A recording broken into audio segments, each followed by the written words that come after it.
Hello बच्चों, कैसे हो आप सब। आज हम डिस्कस करेंगे टेस्ट नंबर 6, जिसमें आपका सिलेबस था केमिकल इक्विलिब्रियम और आयनिक इक्विलिब्रियम का पार्ट। ठीक है, तो चलिए स्टार्ट करते हैं हम। यहाँ पे क्वेश्चन नंबर 46 में है reversible reaction is one which, यानी आपको रिवर्सिबल रिएक्शन के बारे में बताना है कि रिवर्सिबल रिएक्शन क्या हो सकता है।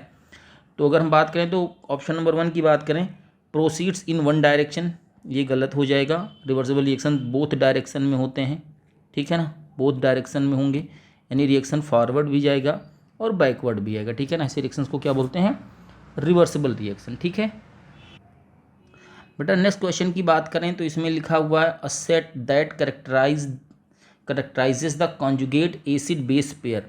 तो आपको कॉन्जुगेट एसिड बेस पेयर बताना है।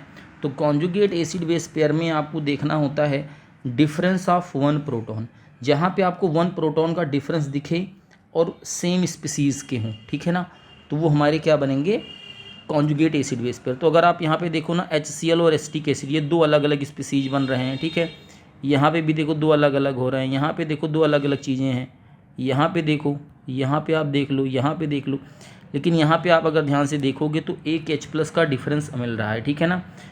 इसमें क्या मिल रहा है आपको, एक H+ का डिफरेंस मिल रहा है। तो ये दोनों जो पेयर हैं वो क्या है, हमारे कॉन्जुगेट एसिड बेस पेयर है, ठीक है। आगे बढ़ें, क्वेश्चन नंबर 48 में है an example of reversible reaction is. Reversible reaction का एग्जाम्पल क्या है। तो रिवर्सिबल रिएक्शन में हमें देखना होता है कि कहीं प्रोडक्ट साइड में कोई ऐसा गैस तो नहीं जो स्केप हो रहा हो, या फिर कोई प्रेसिपिटेशन रिएक्शन तो नहीं है, ठीक है ना। तो ये हमें ध्यान देना होता है। तो अगर हम बात करें यहाँ पे तो लेड आयोडाइड एक प्रेसिपिटेट बन रहा है, सिल्वर क्लोराइड प्रेसिपिटेट बन रहा है, H2 जो गैस है वो स्केप हो रहा है, ठीक है ना, H2 गैस स्केप हो जाएगा। यहाँ पे देखो प्रेसिपिटेट बन रहा है, यहाँ पे देखिए प्रेसिपिटेट बन रहा है। लेकिन अगर हम यहाँ पे बात करें तो यहाँ पे ना तो कोई गैस है और ना ही कोई प्रेसिपिटेट है। तो इस तरीके से रिएक्शन क्या हो जाएगा, ये रिएक्शन हमारा रिवर्सिबल हो जाएगा। Which of the following is correct quadratic form of Ostwald dilution law। इस इक्वेशन को आपको याद कर लेना है, quadratic form of Ostwald dilution law. इस इक्वेशन को आप ऐसे याद कर लीजिए, क्या होता है, α² C प्लस α K - K = 0। ये आपको याद कर लेना है as such equation. Next question number 50 में है the law of mass action was proposed by. सबको याद होगा किसने दिया था, गुल्डबर्ग एंड वागे ने दिया था, ठीक। क्वेश्चन नंबर 51 की बात करें बेटा, तो यहाँ पे क्या लिखा हुआ है कि NH3 लिया गया है एक 250 ml कंटेनर में, ठीक है, और इसका एक्टिव मास बताना। तो एक्टिव मास का मतलब होता है मोलर कंसंट्रेशन। तो मोलर कंसंट्रेशन निकालने के लिए सबसे पहले आप मोल निकाल लो। तो मोल क्या हो जाएगा, वेट अपॉन मोलर मास, ठीक है ना। ये कितना हो जाएगा, 0.5 मोल, ठीक है। तो अमोनिया कितने मोल हैं आपके पास, अमोनिया आपके पास है 0.5 मोल, ठीक है ना। तो मोलर कंसंट्रेशन क्या होगा, या आप बोल सकते हो एक्टिव मास क्या होगा, एक्टिव मास या मोलर कंसंट्रेशन ऑफ अमोनिया क्या हो जाएगा जी, मोल्स कितने हैं डिवाइड बाय वॉल्यूम। आप मोलरिटी जैसे निकालते हो ना, बिल्कुल वैसे ही निकालना है। मोलर कंसंट्रेशन ये हो जाएगा 4000 है, 4 हो जाएगा, ये क्या हो जाएगा 2, ठीक है ना। तो यहाँ पर आंसर हमारा हो जाएगा 4 मोल पर लीटर, ठीक है ना। तो आंसर यहाँ पे हमारा क्या हो जाएगा 4। क्लियर है।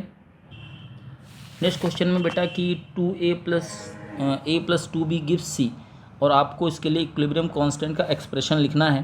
तो अगर हम इक्विलिब्रियम कांस्टेंट का एक्सप्रेशन लिखते हैं तो क्या देखते हैं यहाँ पर, कंसंट्रेशन ऑफ प्रोडक्ट, ठीक है ना, कंसंट्रेशन ऑफ प्रोडक्ट और उसकी स्टोइचियोमेट्री। तो यहाँ पे स्टोइचियोमेट्री 1 है तो उसके पावर में कुछ नहीं लिखना है, ठीक है ना, डिवाइड बाई रिएक्टेंट का कंसंट्रेशन, और उस जो उसकी स्टोइचियोमेट्री होगी ना उसके पावर में लिख देना होगा, ठीक है ना। तो ये हो जाएगा हमारा एक्सप्रेशन। अब आप देख लो कि कौन सा एक्सप्रेशन मैच कर रहा है इसमें मैच हो रहा है हमारा एक्सप्रेशन तीसरा, ठीक है। अगले क्वेश्चन में the equilibrium constant of the reactions है ना। यहाँ पे दो इक्वेशंस हैं, इनके इक्विलिब्रियम कांस्टेंट पहले वाले का K1 है और दूसरे वाले का K2 है ना, and K1 and K2 respectively. The relationship between, आपको K1 और K2 में रिलेशनशिप बताना है। तो अगर आप पहले और दूसरे को ध्यान से देखो तो पहले को क्या किया गया है, पहले वाले में 2 से मल्टीप्लाई कर दिया गया, ठीक है ना। तो अगर आप 2 से मल्टीप्लाई करते हो तो K1 से K2 क्या हो जाएगा, आपने पढ़ा है कि जो नया इक्विलिब्रियम कांस्टेंट होगा वो पहले में क्या हो जाएगा, कितने से आपने मल्टीप्लाई किया, 2 से, तो जितने फैक्टर से मल्टीप्लाई करोगे वो उसके पावर में हो जाएगा, ठीक है जी। तो इस तरीके से आंसर हमारा क्या बन जाएगा, आंसर हमारा देखिए तीसरा आ जाएगा, ठीक है। नेक्स्ट क्वेश्चन है the degree of dissociation in a weak electrolyte increases on increasing dilution. Weak electrolyte का डिसोसिएशन क्या होता है, इंक्रीज होता है अगर हम और उस सोल्यूशन को डाइल्यूट करते चले जाएं। इसी को बोला गया था ओस्टवाल्ड्स डाइल्यूशन लॉ। क्या बोला गया है, ओस्टवाल्ड डाइल्यूशन लॉ, ठीक है। नेक्स्ट क्वेश्चन में बेटा कि कंसीडर द फॉलोइंग इक्वेशन, बिल्कुल इसके पहले जो क्वेश्चन क्या है बिल्कुल सिमिलर है, ठीक है ना। इसमें क्या है कि 2 रिएक्शंस हैं और उनके इक्विलिब्रियम कांस्टेंट K1 और K2 है, ठीक है। अब जरा रिलेशन देखो इन दोनों में, तो इन दोनों में रिलेशन हमें दिखाई पड़ रहा है कि पहले वाले को दूसरा बनाया गया है रिवर्स करके, ठीक है ना, रिवर्स किया गया और रिवर्स करने के साथ साथ में 2 से मल्टीप्लाई भी किया गया है, ठीक है। तो जब हम रिएक्शन को रिवर्स करते हैं तो क्या रिलेशन मिलता है, जब हम रिएक्शन को रिवर्स करते हैं तो जो नया बनेगा वो क्या बनेगा, K2 क्या हो जाएगा, पहले का रिवर्स हो जाएगा, यानी 1/K1, ठीक है। यानी इस रिएक्शन को हमने रिवर्स कर दिया, पहले वाले रिएक्शन को हमने क्या कर दिया, रिवर्स करके ये बना दिया। अगेन क्या है, अगर हम ऑब्जर्व करें तो ये देख रहे हैं कि 2 से मल्टीप्लाई किया गया है, 2 से क्या कर दिया गया है, मल्टीप्लाई। तो मल्टीप्लाई करने से हमने क्या बताया था कि जब आप मल्टीप्लाई करते हो तो जो नया वाला बनता है वो पुराने वाले का क्या हो जाता है, जितने फैक्टर से मल्टीप्लाई करोगे वो उसके पावर में हो जाता है। तो ये देखो पुराने वाले का हमने क्या कर दिया, उसको पावर में भेज दिया जितने फैक्टर से हमने मल्टीप्लाई किया है। तो K2 इक्वल्स टू क्या हो जाएगा, K2 इक्वल्स टू हो जाएगा, K2 इक्वल्स टू हो जाएगा 1/K1 का स्क्वायर, ठीक है ना। तो ऐसा तो कोई ऑप्शन इसमें मैच नहीं हो रहा है, यहाँ पे पूछा है K1 के बारे में। तो K1 अगर हमें निकालना है तो हम क्या करेंगे, दूसरी साइड में रूट लगा देंगे, क्या लगा देंगे, रूट लगा देंगे। एक साइड में अगर स्क्वायर हटाना होता है तो क्या करते हैं, दूसरी साइड में हम क्या करते हैं, रूट लगा देते हैं। तो इस तरीके से हमारा क्या आंसर हो जाएगा, सेकंड हो जाएगा, ठीक है। नेक्स्ट क्वेश्चन देखते हैं बेटा, इसमें दिया है the unit of Kp of the following. तो Kp के लिए सिंपल सी बात है, आप देख लो ना कि कितने प्रेशर टर्म है, प्रेशर ऑफ NH3 कितने हैं, 2 हैं, और लेफ्ट में एक प्रेशर ये हो गया, 3 प्रेशर ये हो गए, तो कुल प्रेशर कितने हो गए, चलो अलग अलग करके लिख देते हैं, प्रेशर ऑफ N2 और प्रेशर ऑफ H2, ठीक है ना, ये हो गया। तो टोटल प्रेशर कितने हो गए, टोटल प्रेशर रिएक्टेंट में हो गए 4 और प्रोडक्ट में हो गए 2, ठीक है ना। तो अब देखिए 2 प्रेशर ये वाले और एक इसका और एक इसका कैंसिल हो जाएगा, तो नीचे क्या मिलेगा, प्रेशर ऑफ 2 मतलब 2 यूनिट की प्रेशर मिल जाएगा आपको, ठीक है ना। तो यहाँ पे मिल जाएगा आपको ATM स्क्वायर, या आप इसको ऊपर भेज दो तो क्या हो जाएगा, ये ATM-2 आंसर हो जाएगा हमारा। ये बात समझ में आ गया भाई, 2 प्रेशर राइट साइड में है, 4 प्रेशर लेफ्ट साइड में है, तो 2 तो कैंसिल हो जाए, 2 कैंसिल हो जाएंगे। तो रिएक्टेंट के साइड में कितना प्रेशर मिला हमें, रिएक्टेंट के साइड में हमें 2 प्रेशर मिल गया, जो किसको ऊपर भेज दें। चलिए बेटा इस क्वेश्चन को देखते हैं, बहुत ही अच्छा क्वेश्चन है। यहाँ पे है अ सर्टेन वीक एसिड, पहली बात तो एसिड कैसा है, वीक एसिड है, और जिसका डिसोसिएशन कांस्टेंट कितना है 1 × 10⁻⁴, यानी कि जो K की वैल्यू है कितनी है 1 × 10⁻⁴, ठीक है ना। The equilibrium for its reaction with a strong base, यानी जो वीक एसिड है ये रिएक्शन करता है स्ट्रॉन्ग बेस से। चलिए एक बार वीक एसिड के लिए रिएक्शन लिख लेते हैं, मान लेते हैं कोई वीक एसिड HA है, ठीक है ना, और ये टूट रहा होगा तो ये क्या देगा, ये देगा H+ और A-, ठीक है। और अगर इसके लिए हम K की वैल्यू लिखें तो क्या लिखेंगे, K किसके बराबर है, K बराबर हो जाएगा H+ A-, ठीक है, डिवाइड बाई HA, ये हो गया क्या हमारा K, ठीक है। अब बात ये हो रही है ना कि जो हमारा एसिड है ये किसी बेस से रिएक्शन कर रहा है, ठीक है ना, स्ट्रॉन्ग बेस से रिएक्शन कर रहा है, और जब स्ट्रॉन्ग बेस से रिएक्शन करेगा तो क्या बनाएगा, सॉल्ट और वाटर। तो चलिए हम लिखते हैं ना, यहाँ पे रिएक्शन करवाते हैं इसका हम किसी दूसरे के साथ, ठीक है, किसी बेस के साथ में। मतलब यहाँ पे जो हमारा एसिड है HA, वो रिएक्शन कर रहा है बेस के साथ, ठीक है। अगर ये बेस के साथ रिएक्शन करेगा तो क्या बनेगा आपको पता है, ये बन गया हमारा सॉल्वेंट वाटर, और क्या बन जाएगा सॉल्ट, ठीक है ना, A-। अब इसके लिए अगर हम लिखें K लिखें, चूँकि बेस के साथ बना हुआ है तो K भी लिखेंगे, स्ट्रॉन्ग बेस है, ठीक है। तो यहाँ पे क्या हो जाएगा, H2O का तो कंसंट्रेशन कंसीडर ही नहीं करेंगे, तो concentration of A divide by HA और OH-, ठीक है ना। अब एक काम करते हैं, थोड़ा सा काम ये करना है कि अगर हम ऊपर नीचे ना H से क्या करें, मल्टीप्लाई और डिवाइड कर दें, तो क्या हो जाएगा, K भी हो जाएगा A- H+, ठीक है, डिवाइड बाई क्या हो जाएगा बोलो, HA OH- और H+। कोई दिक्कत, कोई दिक्कत नहीं। अब जरा ध्यान से देखो इक्वेशन 1 को, ये इक्वेशन 1 हमने बोल दिया, H+ और A-, H+ और A-, H+ और A-, ये वाला हिस्सा, और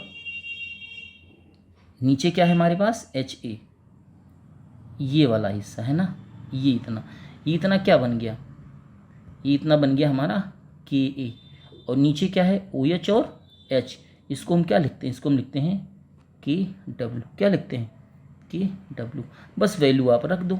तो K की वैल्यू है 1 × 10⁻⁴, और Kw की वैल्यू कितनी होती है 1 × 10⁻14, -14 ऊपर हो जाएगा, और ऊपर -4 भी है, तो क्या मिल जाएगा 1 × 10⁻10 हो जाएगा, ठीक है। तो आंसर यहाँ पे हमारा हो जाएगा तीसरा। नेक्स्ट क्वेश्चन में है कि the thermal dissociation of gas vapour density क्या होगा, बढ़ेगा घटेगा, है ना, ऐसा कुछ। तो चलो हम आपको बताते हैं, मान लेते हैं हमारे पास एक गैस है ना N2O4, ठीक है, और इसको हम डिसोसिएट करते हैं, तो ये क्या बनाएगा, ये बनाएगा 2NO2। तो आप देख रहे हो ना कि मॉलिक्यूलर मास क्या हो रहा है, मॉलिक्यूलर मास घट जा रहा है, ठीक है ना। अब मॉलिक्यूलर मास आपको वेपर डेंसिटी के साथ क्या रिलेशन है, vapour density equals to molecular mass equals to 2 × vapour density, ठीक है ना। तो भैया जब मॉलिक्यूलर मास घट रहा है तो वेपर डेंसिटी भी क्या हो जाएगा, कम हो जाएगा, सीधी सी बात है। नेक्स्ट क्वेश्चन में है in the dissociation of 2HI gives H2 और I2 the degree of dissociation will be affected by. तो डिग्री ऑफ डिसोसिएशन अफेक्ट होगा, है ना, कौन किस फैक्टर से।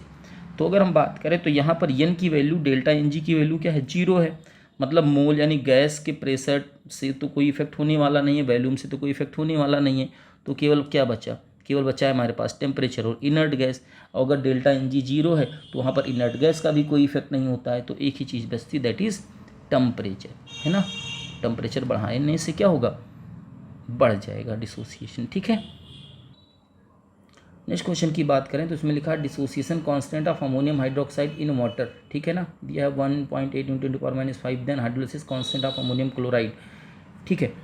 तो अगर हम यहाँ पे बात करें तो अमोनियम हाइड्रोक्साइड जो कि एक बेस है ना, उसका दिया हुआ है, और हाइड्रोलिसिस कांस्टेंट पूछा है किसका, अमोनियम क्लोराइड का।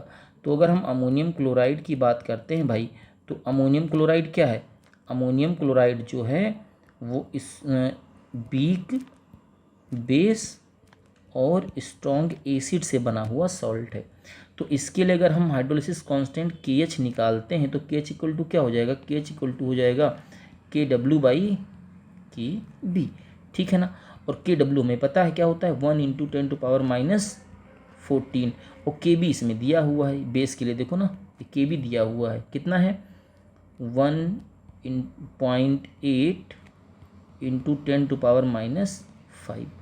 तो क्या हो जाएगा, ये आ जाएगा हमारा 0.55 × 10⁻⁹, ठीक है ना। इसमें डेसिमल अरेंज कर दें क्योंकि हमें अपने ऑप्शन के अकॉर्डिंग लेके आना है, तो ये हो जाएगा 5.55 × 10⁻⁻10। आंसर हमारा हो रहा है यहाँ पे 4th। क्वेश्चन नंबर 61 में है बेटा कि एक रिएक्शन है SO2 + O2 गिव्स 2SO3 और साथ में यहाँ पे लिखा है +X कैलोरी। तो +X कैलोरी यहाँ पे क्या रिप्रेजेंट कर रहा है? +X कैलोरी यहाँ पे रिप्रेजेंट कर रहा है कि ये एक्सोथर्मिक रिएक्शन है। क्या है ये? एक्सोथर्मिक रिएक्शन है, ठीक है ना। मतलब ΔH क्या है यहाँ पर? नेगेटिव है। तो हमने आपको बताया था कि अगर कोई रिएक्शन एक्सोथर्मिक होता है तो उस रिएक्शन को हम लो टेम्परेचर देना प्रेफर करते हैं। तो पहली बात तो हमें लो टेम्परेचर मिल रहा है यहाँ पर, नहीं पहले में और चौथे में, ठीक है ना। तो ये तो 2 ऑप्शन वैसे ख़त्म हो गए। उसके बाद में बात हो रही है प्रेशर की। तो अगर आप देखो तो रिएक्टेंट साइड में गैसेस के मोल ज़्यादा हैं और प्रोडक्ट साइड में कम है। तो प्रेशर बढ़ाने से रिएक्शन उस साइड में मूव करता है जिधर मोल क्या होते हैं? कम होते हैं, ठीक है ना। तो हमें क्या करना है? हमें रिएक्शन को प्रीफर करने के लिए, रिएक्शन के लिए फेवरेबल कंडीशन बनाने के लिए क्या करना पड़ेगा? टेम्परेचर कम करना पड़ेगा और प्रेशर ज़्यादा रखना पड़ेगा। तो इस तरीके से ऑप्शन हमारा चौथा सही हो जाएगा और पहला भी क्या हो गया? गलत, ठीक है। नेक्स्ट क्वेश्चन है बेटा कि N2 + 3H2 रिवर्सिबल रिएक्शन है। ΔH यहाँ पे नेगेटिव दिया है। नेगेटिव का मतलब रिएक्शन क्या हो गया? रिएक्शन यहाँ पर एक्सोथर्मिक हो गया, ठीक है ना। Of ammonia does not increase when, है ना। यील्ड कब नहीं बढ़ेगा ऐसा पूछा गया। तो टेम्परेचर का इफेक्ट है, प्रेशर का इफेक्ट है, वॉल्यूम का इफेक्ट है ना, यही हमें ऑब्जर्व करना होता है। तो अगर आप देखो तो प्रोडक्ट साइड में नंबर ऑफ मोल्स कम है, रिएक्टेंट साइड में मोल्स ज़्यादा हैं। तो नंबर ऑफ मोल्स कम अगर हो रहे हैं प्रोडक्ट साइड में तो हम क्या करते हैं? हम प्रेशर को इंक्रीज़ करते हैं। इससे रिएक्शन कहाँ जाएगा? इससे रिएक्शन फॉरवर्ड जाएगा, ठीक है ना। लेकिन रिएक्शन लिखा है the yield of ammonia does not increase, हमें बढ़ाना नहीं, हमें घटाना है। मतलब प्रेशर को हमें क्या करना है? कम। प्रेशर बढ़ाओगे तो आगे जाएगा, लेकिन हमें क्या करना है? आगे थोड़ी लेके जाना है, क्योंकि रिएक्शन में क्या लिखा है? क्वेश्चन में लिखा है अमोनिया डज नॉट इंक्रीज, ठीक है। तो इस तरीके से आंसर हमारा क्या बनेगा? सेकेंड में। नेक्स्ट क्वेश्चन बेटा कि इफ़ Kp फॉर रिएक्शन, है ना, एक रिएक्शन लिखा हुआ है जिसके लिए Kp की वैल्यू कितनी दी गई है? Kp की वैल्यू लिखी हुई है यहाँ पर 0.05 atm, ठीक है ना, एट 1000 केल्विन, और Kc बताना है इन टर्म्स ऑफ R। तो आपको पता है Kp क्या होता है? Kp होता है Kc RT power delta Ng, ठीक है ना। अब अगर हम ध्यान से देखें रिएक्शन को तो रिएक्टेंट कितने हैं? रिएक्टेंट में आपको 3 गैस दिख रहे हैं और प्रोडक्ट में आपको 4 गैस दिख रहे हैं। तो ΔNg यहाँ पर कितना हो गया? ΔNg यहाँ हो गया +1, ठीक है। चलिए वैल्यू रख लीजिए। तो Kp की वैल्यू कितनी है? 0.05। Kc हमें पता करना है। R की वैल्यू है, R के टर्म में निकालना है। T की वैल्यू इसमें दिया है 1000 पावर 1। या फिर Kc क्या हो जाएगा? Kc क्या हो जाएगा? थोड़ा रीअरेंज कर लेते हैं। Kc =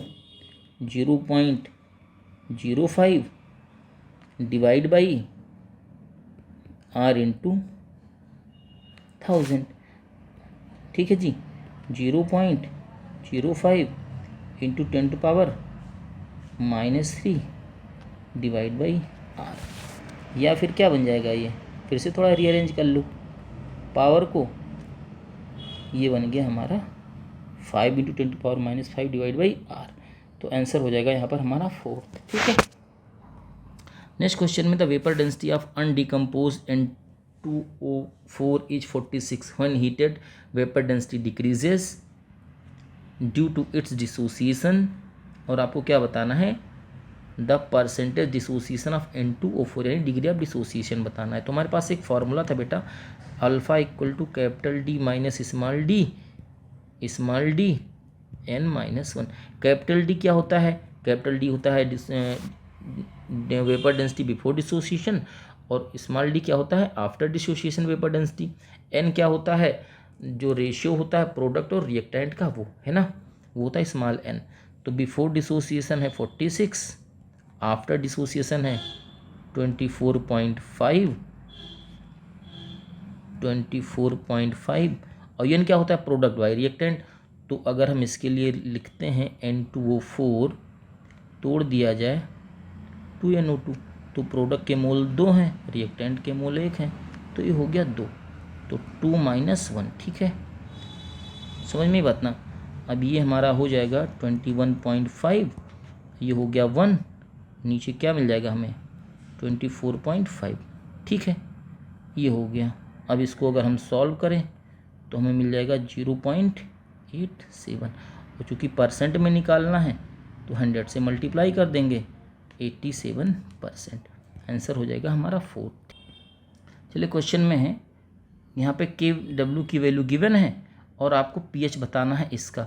तो आपको पता है KOH एक स्ट्रॉन्ग इलेक्ट्रोलाइट होता है, ये 100% टूटेगा K+ और OH- में, ठीक है ना। और कंसंट्रेशन कितना है, इनिशियल कंसंट्रेशन 0.01, ये इनिशियल 0 हो जाएगा। जब ये टूट जाएगा तो 100% टूट जाएगा, ठीक है। तो ये कितना हो जाएगा 0.001, ये भी कितना हो जाएगा 0.001।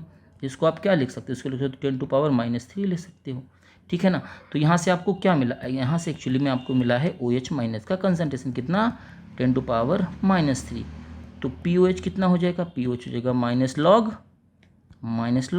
OH हो जाएगा, ठीक है ना। या फिर POH किसके बराबर हो जाएगा, POH हो जाएगा -log 10⁻³ तो POH इक्वल्स टू कितना हो गया, POH इक्वल्स टू हो गया 3। आपको बताना क्या, आपको बताना है pH, तो pH इक्वल्स टू क्या होता है 14 - POH। 14 - POH कितना निकाला आपने, 3 निकाला है, आंसर कितना आ गया 11। ठीक है, ये बात आपको ध्यान रखना।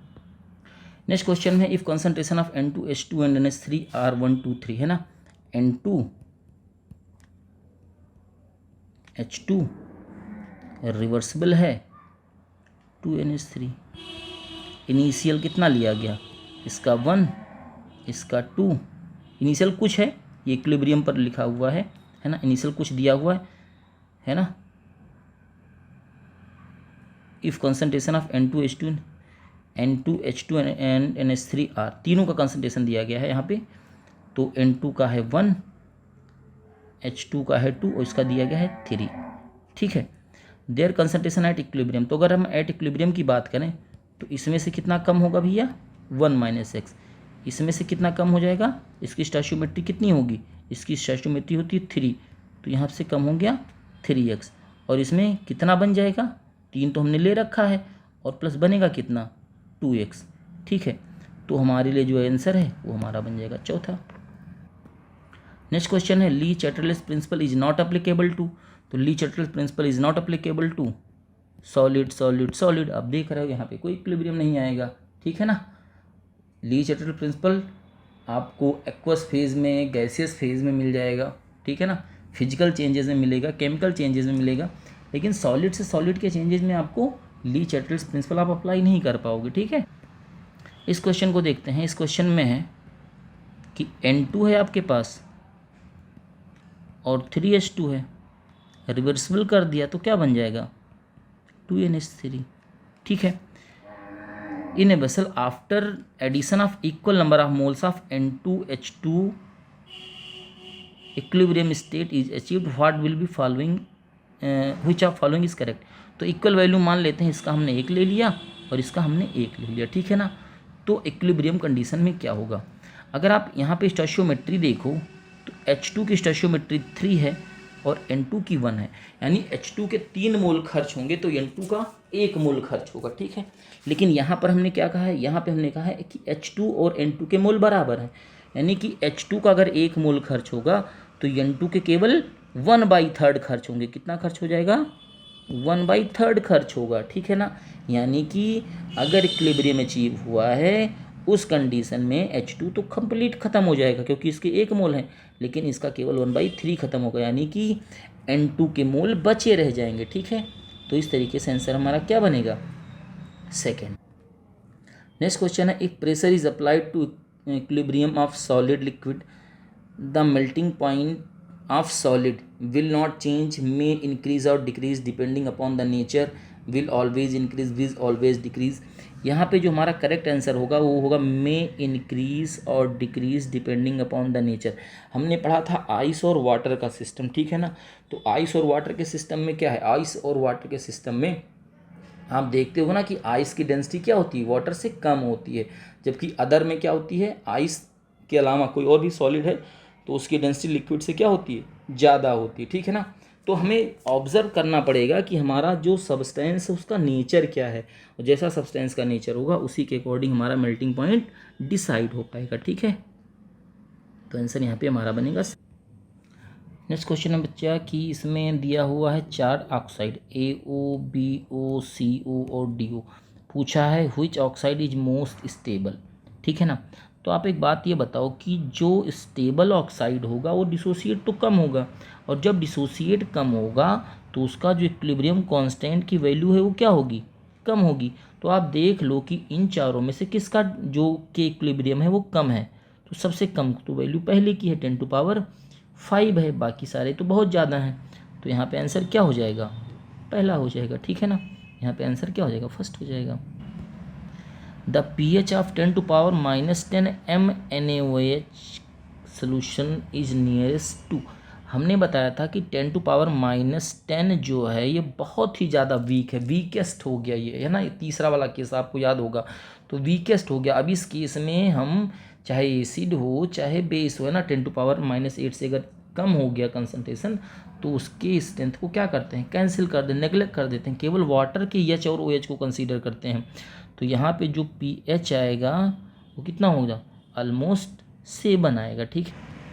नेक्स्ट क्वेश्चन देखते हैं which graph will show equilibrium condition. तो यहाँ पे अगर आप देखो तो रेट वर्सेस टाइम का कर्व है, तो रेट वर्सेस टाइम का कर्व जब रेट ऑफ फॉरवर्ड रिएक्शन और बैकवर्ड रिएक्शन बराबर हो जाता है, ठीक है ना।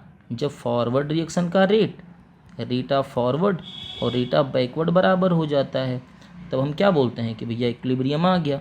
तो हमारा ग्राफ कौन सा सही है, पहला। नेक्स्ट क्वेश्चन में है which equilibrium constant for 4 different reactions are given value, है ना। K1 है 10⁻6, K2 10⁻4, K3 है 10 और K4 है 1। Which reaction will take maximum time to attain equilibrium.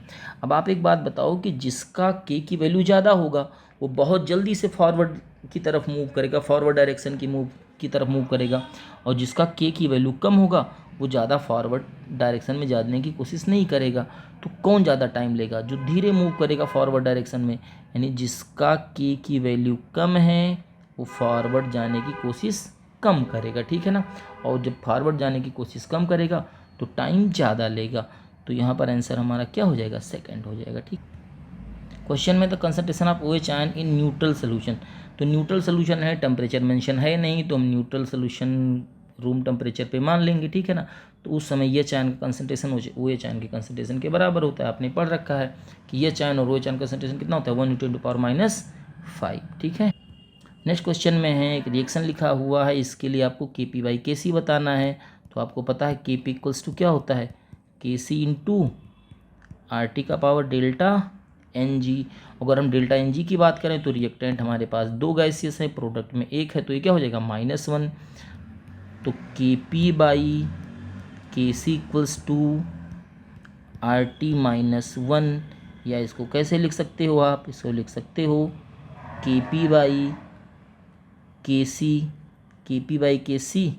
1/RT, ठीक है।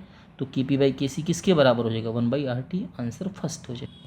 नेक्स्ट क्वेश्चन में है equilibrium constant for the reaction. यहाँ पे रिएक्शन लिखा हुआ है और इक्विलिब्रियम कांस्टेंट बताना है। तो आप देखो प्रोडक्ट का कंसंट्रेशन डिवाइड बाय रिएक्टेंट का कंसंट्रेशन, तो प्रोडक्ट का कंसंट्रेशन HI ऊपर होना चाहिए, HI ऊपर है, और साथ में उसके कंसंट्रेशन का पावर होना चाहिए, ठीक है। तो आंसर हमारा यहाँ पे C बन गया। नेक्स्ट क्वेश्चन की बात करें फॉर द रिएक्शन। यहाँ पे रिएक्शन लिखा हुआ है, Kc की वैल्यू 184 डिग्री सेंटीग्रेड पे लिखा है, R की वैल्यू लिखा है। When Kp and Kc are compared at 184 degree centigrade it is found that, यानी कुल मिला के अगर आप क्वेश्चन की बात करें तो क्वेश्चन बहुत लंबा चौड़ा लिखा है, लेकिन अगर हम ऑप्शन पे जाते हैं तो ऑप्शन से पता चलता है कि हमें यहाँ पर Kp और Kc में रिलेशन दिखाना है। तो Kp और Kc में क्या रिलेशन होता है, Kp equal to Kc RT का पावर डेल्टा Ng, ठीक है ना। और सीधे सीधे डेल्टा Ng कंपेयर कर दो, यहाँ पे गैस के रिएक्टेंट मूल 2 और प्रोडक्ट में 3, तो डेल्टा Ng क्या हो जाएगा, डेल्टा Ng यहाँ पर हो जाएगा +K1 यानी कि पॉजिटिव, और जब ये पॉजिटिव हो जाएगा तो Kp is greater than Kc हो जाएगा, ये क्योंकि टेम्परेचर हमने क्या कर रखा है, कांस्टेंट कर रखा है, ठीक है ना। तो यहाँ पर Kp इज़ ग्रेटर देन क्या हो जाएगा, Kc। नेक्स्ट क्वेश्चन है which of following is not a reversible reaction. Reversible reaction की पहचान क्या है। रिवर्सिबल रिएक्शन में कोई प्रेसिपिटेट नहीं होना चाहिए, क्लोज कंटेनर में होना चाहिए, ठीक है ना, और रिएक्शन दोनों डायरेक्शन में होना चाहिए। तो अगर हम यहाँ पे बात करें तो यहाँ पर ये क्या है, यहाँ पर देखो ये H2 है और HI का डिसोसिएशन हो रहा है, ठीक है ना। क्लोज कंटेनर में रखेंगे तभी ये होगा, अदरवाइज रिएक्टेंट गैस ही गायब हो जाएगा। यहाँ पे देखो यहाँ भी सभी के सभी रिएक्टेंट और प्रोडक्ट गैसेस स्टेट में है। लेकिन जब हम यहाँ पे बात करेंगे तो यहाँ पर अगर हमने ओपन कंटेनर ले लिया तो जो हमारा गैस है वो क्या हो जाएगा, इस्केप कर जाएगा, ठीक है, गैस क्या हो जाएगा, इस्केप हो जाएगा, ठीक। हमारा आंसर क्या हो जाएगा यहाँ पे, तीसरा।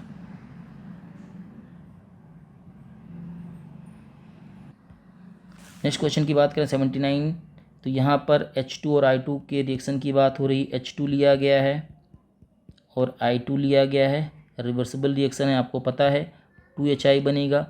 इसके मोल हैं 15, इसके मोल हैं 5.2, है ना, इतना मोल मिक्स किया गया है। टेम्परेचर 500 डिग्री सेंटीग्रेड है। इक्विलिब्रियम पर 10 मोल HI मिला है, तो इक्विलिब्रियम कंडीशन ले लेते हैं हम, ये ना, ये T = 0 हो गया, तो T = क्या हो गया, इक्विलिब्रियम। तो इसमें से कम हुआ है X, इसमें से 5.2 में से भी कम हुआ है X, वो बना कितना है 2X।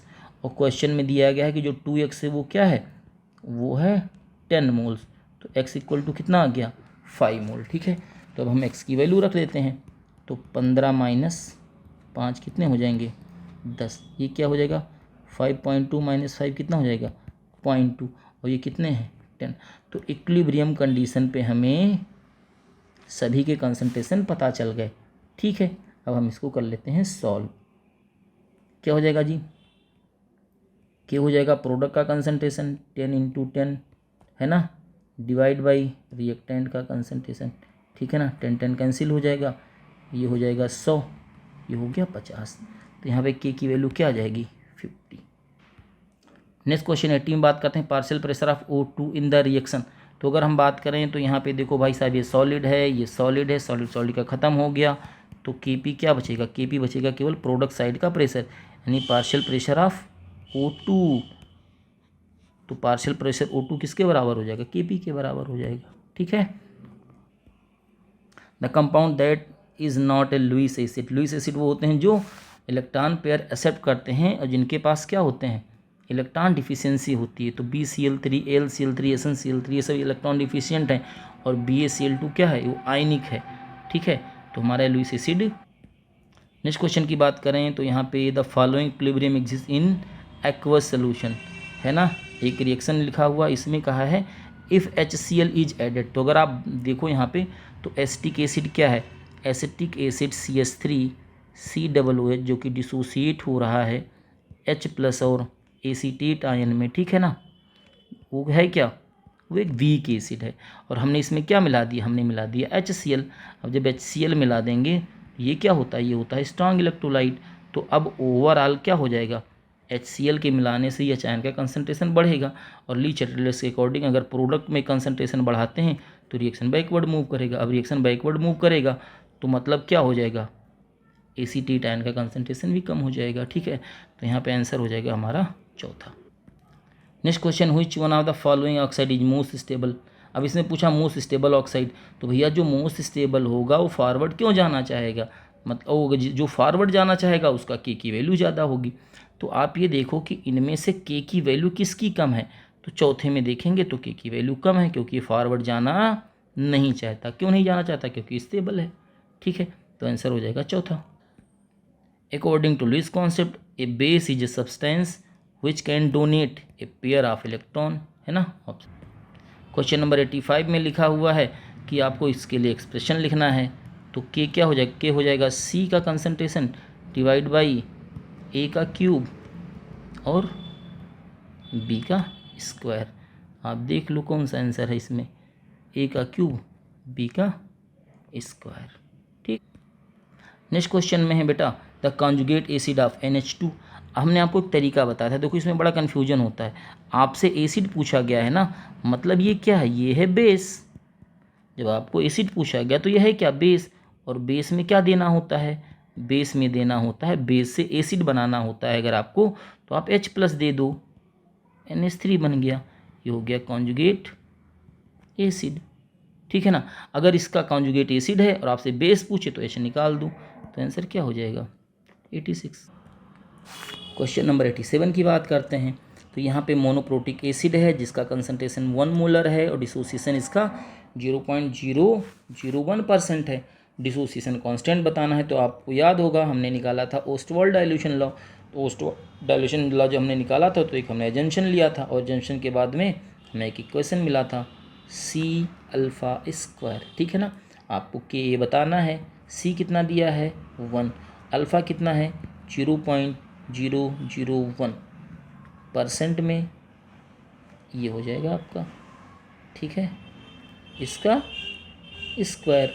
बस आप इसको सॉल्व कर लीजिए, क्या मिल जाएगा 10⁻⁻10। 87 का चौथा हो गया। नेक्स्ट क्वेश्चन में है 1 लीटर ऑफ वाटर कंटेन्स इतने mole of H and degree of ionisation आप बताना है, आपको बताना है। तो एक बार जल्दी से इक्वेशन लिख लो डिसोसिएशन वाला। H2 का डिसोसिएशन होगा तो H+ और OH- मिलेगा, ठीक है ना। अब इनिशियल कंसंट्रेशन अगर इसका C है तो ये कितना होता है 0 ये कब की बात है, ये T=0 की बात है। जब इक्विलिब्रियम आएगा तो क्या होगा C∝, यही तो होता है, ठीक है ना। अब दिया है कि इक्विलिब्रियम पर कंसंट्रेशन कितना है, ये आयन का कंसंट्रेशन देखो, यानी C∝ की वैल्यू कितनी दी गई है, C∝ की वैल्यू दी गई 10⁻⁷, ठीक है। अब आपको पता है कि जो मोलर कंसंट्रेशन ऑफ वाटर होता है वो कितना होता है, वो होता है 55.55, ठीक है ना। अब मोलर कंसंट्रेशन हमें पता चल गया। अब आप निकाल दो जल्दी से, क्या